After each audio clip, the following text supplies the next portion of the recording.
Hello everyone, and welcome back. Today, I'm going to be reviewing the Kubey Campe Nest. Is this one of the best small folding knives you can get? Power through those close-ups, and I'll tell you more.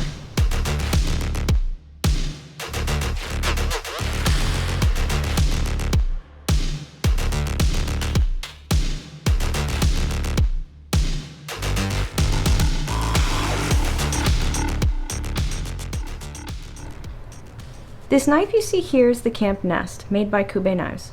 Kubey is a Chinese brand that was established in 2014, and they offer a lot of different knife designs at a wide range of price points. To open this knife, you can use the flipper tab that you see here. This knife doesn't have a thumb stud or a thumb hole, but I think that adding either would be a little tricky and sort of take away from this design.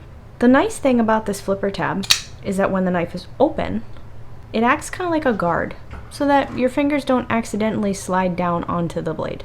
This knife locks open with a liner lock. For those who may not know, a liner lock is a piece of metal on the inside of the scales that will catch the blade when it's deployed, holding it in place. It is personally one of my favorite locking mechanisms. The Kubey Campe Nest is a small knife with a blade length of only 2.36 inches and an overall length of 6 inches. The blade steel for this knife is D2, which is a tool steel that offers good edge retention, especially for the price. However, D2 is considered semi-stainless, so be sure to clean it after you use it and remember to oil the blade every now and again.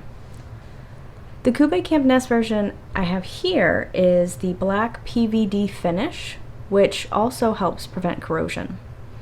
And if you haven't noticed, there's a little bit of scratching on the knife because I have actually used it. Oh my god. The blade shape on this knife is called a Tantō. Let me give you a little history on the Tantō blade shape. The Tantō originates in Japan and is deeply rooted in the history of the country. The Tantō can be dated back to the Heian period, which ran from 794 to 1185. Tantō means short sword, and were worn by the samurai class along with a larger katana. Fun fact though, even though common people did not wear them, women sometimes carried an even smaller Tantō called a kaiken in their obi, primarily for self-defense. But I don't think Obi-Wan carries this, and it might have helped him in A New Hope. Wait, too soon? Hashtag spoilers? The blade shape has immense history, and I do recommend that you take a little time to learn more about the history of the blade shape, and I've added some links below for your convenience. Look at that, Mom. I cite my sources.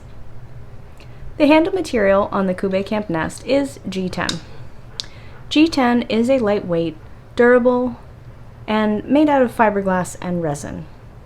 Additionally, it is versatile and can be dyed other colors, and if you want to learn how to dye G10, check out this video right here, up here, somewhere.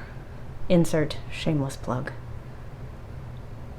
This knife does have a pocket clip, but I wouldn't consider it a deep carry pocket clip because the little lanyard hole would still stick out above your pocket. It is a little triangle, so it might be inconspicuous, but the pocket clip, however, is not reversible. Womp womp. Just as I mentioned, this knife also has that little nice lanyard hole on a lot of the knives that I've shown so far. It's also designed as a minimal triangle shape, which I think was a nice design choice. As you can see though, I have yet to add any lanyard. Maybe I will make this part of a blackout tactical EDC set, so follow me on Instagram if you want to see what I end up doing with it. The price point for this knife is pretty reasonable at roughly $50. I say roughly because other sites have some deals on them, so be sure to shop around if you want to pick one up for yourself. The reasons why I like this knife is partially because of the blade shape. I really enjoy the look of the Tantō. It has a beautiful shape, and it's pretty versatile for what I use it for. Opening mail, breaking down boxes, etc. I don't think there's a lot of drawbacks to this knife. The only thing I can think of is if you'd like to see it have a more premium nice steel like S35VN or something other than D2. But for the price and the size, I think this is a nice EDC add-on for anyone's collection, especially as a small folding knife. But you tell me what you think. Is there another small folding knife that takes the cake for you at that price point? Tell me about it in the comments below. So that's it. That's all I got. As always, I try to end with something inspirational, something nice, because everything is just a raging dumpster fire still. So my inspiration or cheat code for you all today is that I forgot one. I've been so busy that I forgot one. So if you could please subscribe or share my channel or videos, I would appreciate it. Thank you everyone for taking the time and making it to the end. My self-esteem thanks you.